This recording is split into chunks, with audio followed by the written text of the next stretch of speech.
എറണാകുളം വടാട്ടുപാറയിൽ മിന്നലേറ്റ് യുവാവ് മരിച്ചു. പലവൻപടി സ്വദേശി ബേസിലാണ് മരിച്ചത്. പുഴയോരത്ത് മരച്ചുവട്ടിൽ നിൽക്കുമ്പോൾ മിന്നലേൽക്കുകയായിരുന്നു. അപ്പോൾ എല്ലാവർക്കും ലിജിൻ ബ്ലോഗിന്റെ ഏറ്റവും പുതിയ വീഡിയോയിലേക്ക് സ്വാഗതം. ഏതാനും ആഴ്ചകൾക്ക് മുമ്പ് ഒരാൾ വടാട്ടുപാറ എന്ന് പറഞ്ഞ സ്ഥലത്ത് ഒരാൾ ഇടിമിന്നലേറ്റ് മരിക്കാനിടയായി. അപ്പോൾ ആ സ്ഥലത്താണ് നമ്മളിന്ന് വന്ന് നിൽക്കുന്നത്. ആ മരമൊക്കെ എപ്പോഴും കത്തിക്കരിഞ്ഞ് നിലംപതിച്ചിട്ടുണ്ട്. അതായത് ഏകദേശം ഒരാഴ്ചയോളം ആ മരം നിന്ന് കത്തുന്നുണ്ടായിരുന്നു. അപ്പോഴത്തേക്കും അപകടം കൂടുതലും ഉണ്ടാകാതിരിക്കാൻ വേണ്ടിയിട്ട് ഫയർഫോഴ്സ് വന്നിട്ട് അതിൻ്റെ തീയെല്ലാം അണച്ചേക്കുന്നതാണ്. ആ മരം ഇപ്പം നിന്ന് കത്തുമാറുണ്ട്. ഫോറസ്റ്റുകാരാണോ ഫയർഫോഴ്സ് ആണോ എന്നറിയത്തില്ല. വന്ന് വെട്ടി വീഴ്ത്തി, അത് കഴിഞ്ഞ് വീഴ്ത്തി കഴിഞ്ഞ് ഒരാഴ്ചത്തോളം അതൊന്ന് കത്തുന്നുണ്ടായിരുന്നു.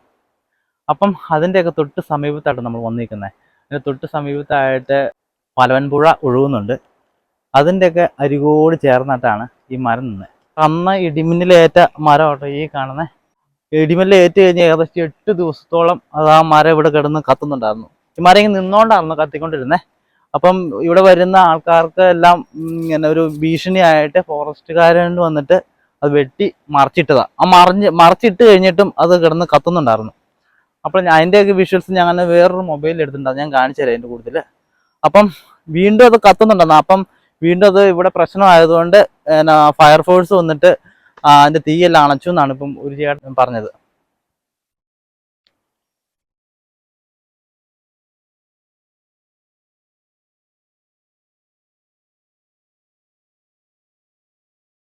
ഈ സ്ഥലം ഇവിടെ ഇതുപോലെ തെളിഞ്ഞ് കിടക്കുന്നത് എന്നാന്ന് വെച്ച് കഴിഞ്ഞാൽ ഇതിങ്ങനെ കത്തുന്നതനുസരിച്ച് ഇവിടെ കരി വീഴുമല്ലോ. ആ കരിയെല്ലാം ഈ ആല ഉപയോഗിക്കുന്ന ആൾക്കാരും അതുപോലെ തന്നെ ഗ്രില്ല് ഒക്കെ ഉണ്ടാക്കാൻ വേണ്ടിയിട്ട് ഇവിടുന്ന് കരിയെല്ലാം പെറുക്കിക്കൊണ്ട് പോയതാട്ടോ. ഇവിടുന്ന് ശനി ഞായർ ദിവസങ്ങളിലൊക്കെ ഇവിടെ നല്ല തിരക്കാട്ടോ.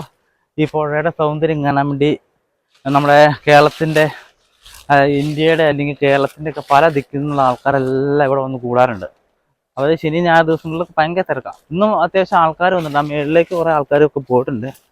ഇവിടെയൊക്കെ നല്ല പുൽത്തകിടി പോലത്തെ സ്ഥലങ്ങളൊക്കെ ആയതുകൊണ്ട് ഇവിടെ വന്ന് ഇങ്ങനെ സ്പെൻഡ് ചെയ്യാൻ നല്ല രസമാണ്.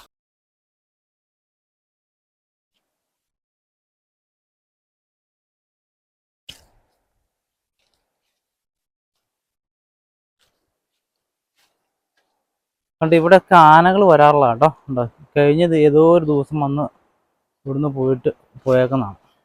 അതുകൊണ്ട് ഈ പുഴ കണ്ടോ, ഒഴുകണ കാണാൻ നല്ല രസം കേട്ടോ. പക്ഷേ ഒരുപാട് മരണങ്ങൾ നടന്നിട്ടുള്ള ഒരു ദുരൂഹ പുഴയാണിത്. ഏകദേശം ഇപ്പോൾ ഇതിലൂടെ ഒരു ചേട്ടൻ പോയി. ഇവിടെ സമീപത്ത് താമസിക്കുന്ന ഒരു ചേട്ടനാണ്. പുള്ളി പറഞ്ഞു 15 പേരിനടുത്ത് ആൾക്കാർ ഇവിടെ മരിച്ചിട്ടുണ്ടെന്നാണ് പറഞ്ഞത്. ഈ പുഴ ഇതിൻ്റെ പ്രത്യേകത എന്താണെന്ന് വെച്ച് കഴിഞ്ഞാൽ ഇവിടുന്ന് അവിടെ വരെ ഏകദേശം മണൽത്തിട്ടകളാണ്. അപ്പോൾ ഇവിടുന്ന് ഇങ്ങനെ ഇറങ്ങിപ്പോയിട്ട് അതേ വരുന്ന വെള്ളത്തിൻ്റെ ഒരു ഫോഴ്സ് കാരണം അവിടെ നല്ല ആഴമാണ്. അതിൻ്റെ തൊട്ടപ്പുറം ഈ ഒരു തിട്ടൽ കഴിഞ്ഞ് കഴിഞ്ഞാൽ, മണൽത്തിട്ട് കഴിഞ്ഞ് കഴിഞ്ഞാൽ പിന്നെ ഭയങ്കര ആഴമാണ്. ഒരു നിലയിലക്കയം പോലെ ഉള്ള ഒരു സ്ഥലമാണ്. അപ്പോൾ അതിൻ്റെ അകത്തേക്ക് ആൾ പോയി കഴിഞ്ഞാൽ ആൾ എന്തെങ്കിലും കിട്ടും. എത്ര വലിയ നീന്തൽ അറിയാവുന്ന ആളാണെങ്കിൽ പോലും കിട്ടത്തില്ലെന്ന് പറഞ്ഞു. അങ്ങനെ ഒരു നല്ല നീന്തൽ അറിയാവുന്നവരൊക്കെ ആയിരിക്കണം. ഒരു 15 പേര് ഇവിടെ മരിച്ചിട്ടുണ്ട്. ഇപ്പം ലേറ്റസ്റ്റ് ആയിട്ട് ഇപ്പം ഒരാളും കൂടെ ഇപ്പം ഇവിടെ മരിച്ചു. ഇവിടെ ഇടിമിന്നലേറ്റ ഒരാളും മരിച്ചു. അങ്ങനെ ഒരു ദുരൂഹ സാഹചര്യത്തിൽ നിൽക്കുന്ന ഒരു സ്ഥലമാണ് പലവൻപുഴയുടെ ഈ പ്രദേശം.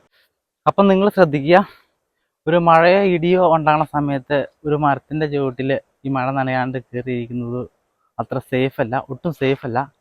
അപ്പം എന്തെങ്കിലും മഴയോ ഇടിയോ ഉണ്ടാകുന്ന സമയത്ത് ആരും മരത്തിൻ്റെ ചുവട്ടിലോ അല്ലെങ്കിൽ ഇങ്ങനെ മേൽക്കൂര ഇങ്ങനെ കൂർത്തിരിക്കുന്ന ഏതെങ്കിലും അഗ്രഹമുള്ള സ്ഥലത്തിൻ്റെ ഒന്നും ചുവട്ടി നിൽക്കരുത്.